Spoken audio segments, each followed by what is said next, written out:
Hi guys, welcome to part 2 of the Nutrition for Optimal Health presentation.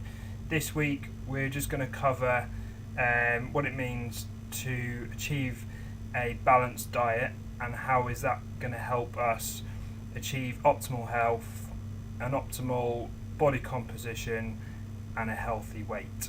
We're going to cover macronutrient ratios, so how much carbs, fats and proteins we should be eating every day, and then looking at quality versus quantity as well. So is it just a case of making sure I eat the right amount of calories, or do we need to look at a little bit more depth in terms of the quality of those calories that we're eating?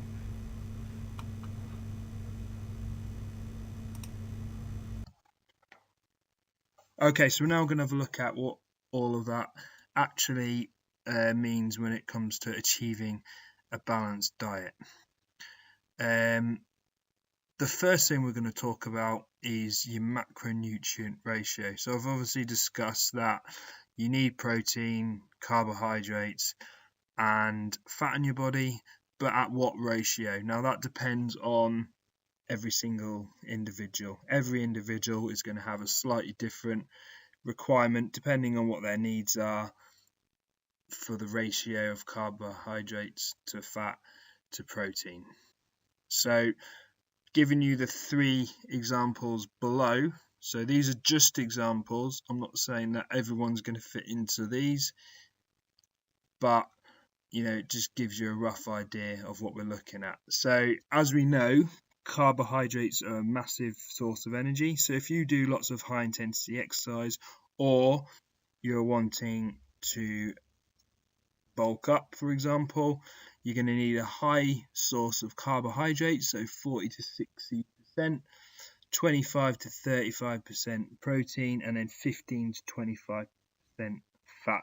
The reason why you need so many carbs, even if you're trying to put on muscle, if you think of it this way, your protein are the building blocks.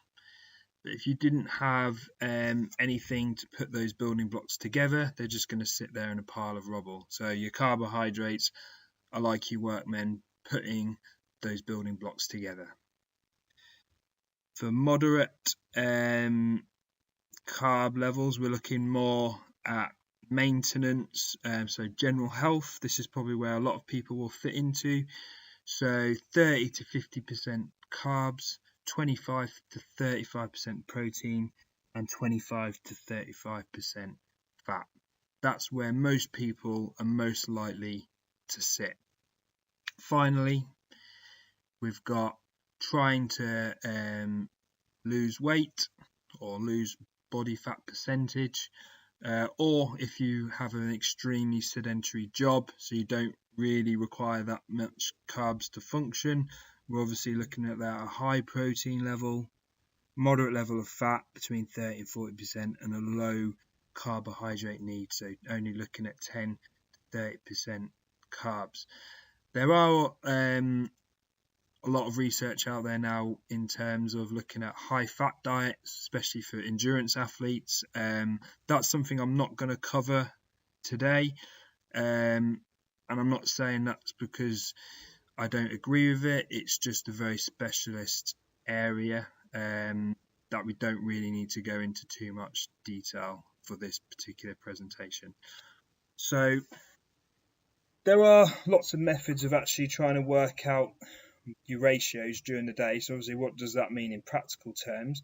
Now, just as a rough estimate, so you're not sitting there counting grams of protein and weighing your food, if you just use those pie charts as an imaginary plate of food, let's use the middle pie chart as an example. If that was a plate of food, you would want about a third of your plate full of carbs, just over a quarter of the plate for the protein, and then the rest will come from fat in terms of your calories. So that's probably the easiest way to look at it. You can use apps such as MyFitnessPal that will do all the working out for you, but if you just wanted a rough guide, then that's what you're looking at. Remember though, fat contains over twice as many calories as protein and carbs.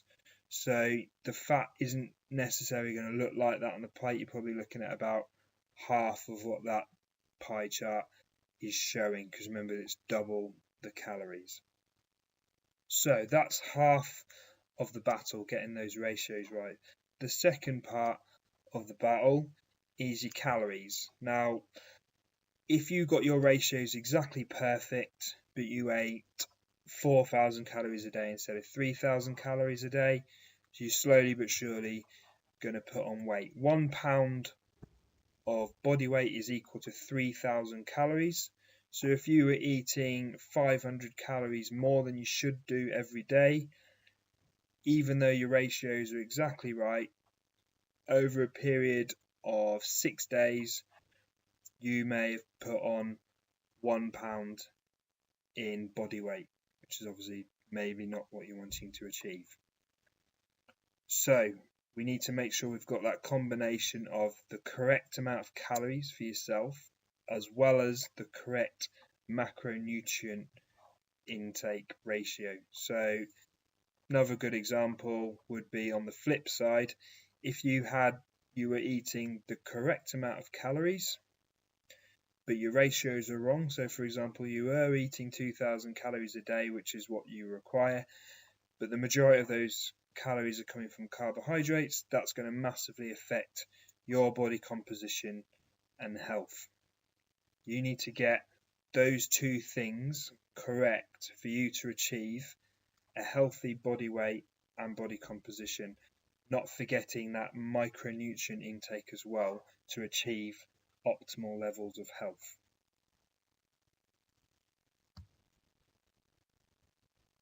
Okay, so I've just mentioned the fact that to achieve a healthy body composition and weight, you need the correct amount of calories for your own individual needs, as well as the correct ratio of macronutrients and having a balanced level of micronutrients.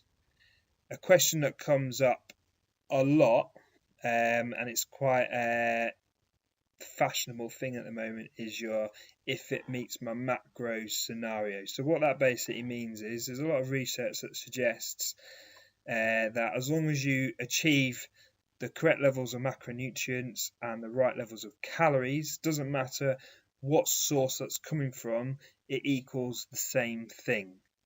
So if you lived off McDonald's and chocolate and sweets, as long as you are making sure that your macronutrient levels are correct, you're going to achieve the same results as if you were to do the same thing but eating healthy natural sources.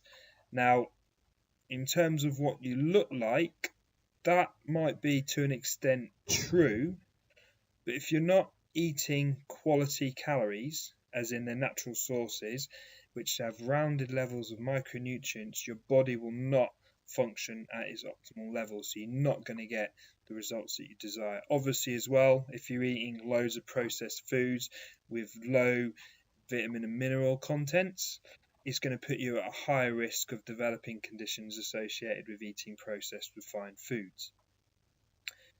Now, I'm not saying that we need to live our lives completely by the book and we're never allowed to eat junk food or foods that are high in saturated fat or sweets or chocolate.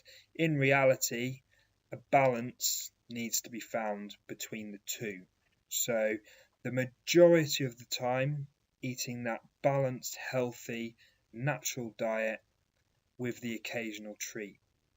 That is common sense. It's not, a big revelation that I'm trying to come out with here. If you eat healthily in the majority of the time and have the odd treat, you're going to have a good level of health. Like I said, eating healthily doesn't mean just eating salads and constantly feeling hungry. Chances are, if you're feeling unsatisfied with the food you're eating and you're craving things, you're probably deficient in something. Going back to living off salads, it's just not sustainable. You're not achieving the carbohydrate needs that you need. even if you're trying to lose body fat, you still need a level of carbohydrates in your diet. And the most important thing about anything is sustainability. If you're living off salad and nothing else, and green vegetables and fruit and all the rest of it, there will come a point where you will stop doing that, and then when you go back to what you used to eat, you're going to lose all the results that you've gained. Trying to achieve a more sustainable diet that does include the odd treat and includes a balanced diet might take you a bit longer to achieve your weight loss goals, but it's going to be sustainable forever. You're investing in your health long term rather than trying to find a quick fix.